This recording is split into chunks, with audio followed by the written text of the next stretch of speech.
सरकार और किसानों को चूना लगाने वाले व्यापारियों की एफआईआर खारिज नहीं की है कोर्ट ने। 18 षड्यंत्रकारी व्यापारियों के खिलाफ संयोगितागंज पुलिस थाने में ही एफआईआर दर्ज की गई थी। अनाज व्यापारी निखिल अग्रवाल ने किया था खुलासा, पुलिस को फिर जांच करने के दिए निर्देश। इंदौर के अनाज ब्रोकर निखिल अग्रवाल ने 300 करोड़ की टैक्स चोरी सहित किसानों से धोखाधड़ी करने वाले चना व्यापारियों के षड्यंत्र का पर्दाफाश किया था।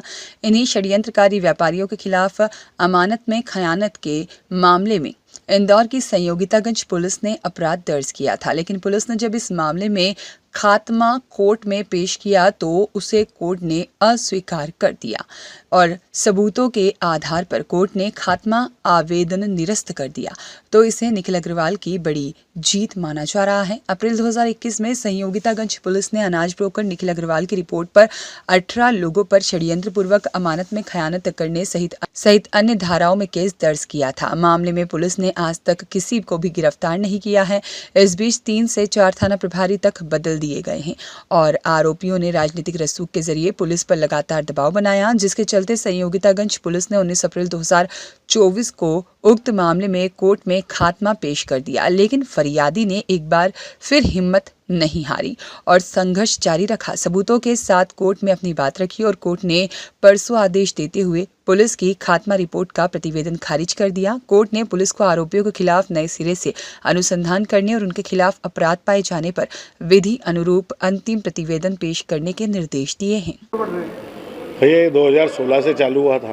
क्या था मामला ये था कि मेरी दुकान में इन लोगों ने माल बेच रखा था फॉरेन की कंपनियों को और सबको। उसकी डिलीवरी जानी थी, उसमें 20-25 करोड़ रुपए का फ़र्क पड़ चुका था क्योंकि माल बाजार इतने तेज़ हो गए थे और इनको डिलीवरी देनी थी।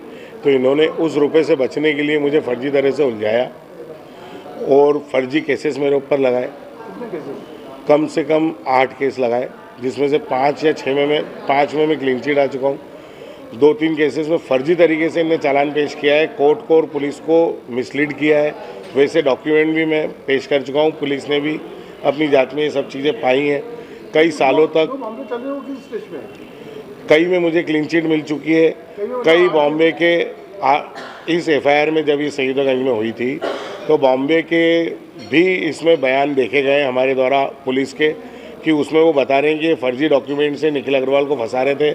हमने निर्दोष पाते हुए उसे बाहर निकाला है और ये लोग इस तरह से कर रहे थे। उसने पुलिस को बयान दिए हैं, वो बयानों की कॉपियाँ पुलिस द्वारा हाईकोर्ट में पेश की गई है। मैंने भी सारे केस लड़के मुझे जेल तक जाना पड़ा फर्जी केस में जिसका चोरी नहीं हुई थी, ऐसे केस की। उसके भी पुलिस के पास सारे डॉक्यूमेंट आज की तारीख में मौजूद हैं।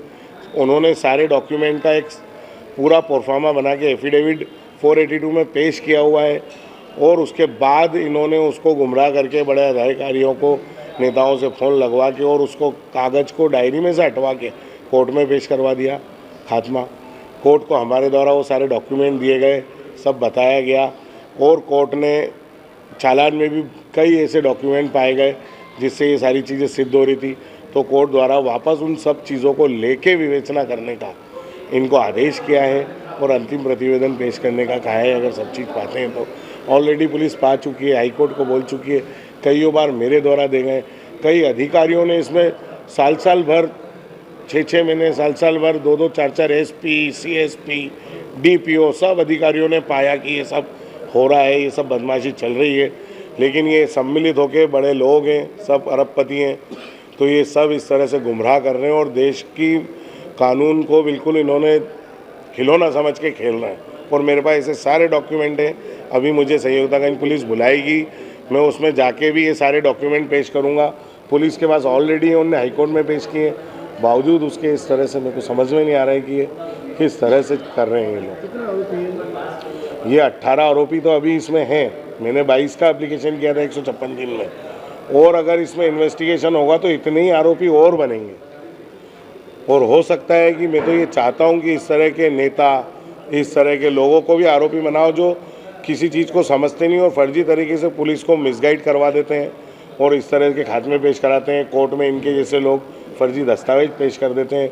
इनकी चीज़ें ही समझ में नहीं आ रही है। बॉम्बे हाईकोर्ट इंदौर पुलिस को 2 बार समन कर चुकी है कि आप आके हमारे को जवाब दीजिए। इंदौर पुलिस वहाँ जाके जवाब देने को राजी नहीं है और यहाँ पे इनके फर्जी तरीके से इनने इतना ज़्यादा पुलिस को मिसगाइड किया है कि पुलिस खुद नहीं समझ पा रही, क्योंकि व्यापारियों में इतनी चंट व्यापारी हैं, इतने चालाक हैं ये, कि पुलिस ही नहीं समझ पाती है कि सच बोल रहे हैं कि झूठ बोल रहे हैं, और पुलिस सच समझ के गलती कर रही है। कई जगह मेरे को ऐसा भी एहसास हुआ है।